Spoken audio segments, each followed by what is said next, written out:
अगर आपके फ़ोन में आई कांट इंस्टॉल का एरर आ रहा है तो सबसे पहले आपको अपने फ़ोन का स्टोरेज चेक करना है। स्टोरेज चेक करने के लिए आपको अपने मोबाइल के सेटिंग पे जाना है। सेटिंग पे जाने के बाद अबाउट डिवाइस पे आपको क्लिक कर देना है।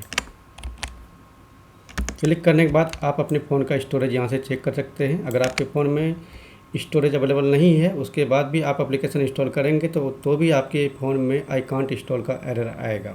ठीक है, अगर आपके फ़ोन में स्टोरेज है फिर भी ये एरर आ रहा है तो इसको फिक्स करने के लिए आगे का प्रोसेस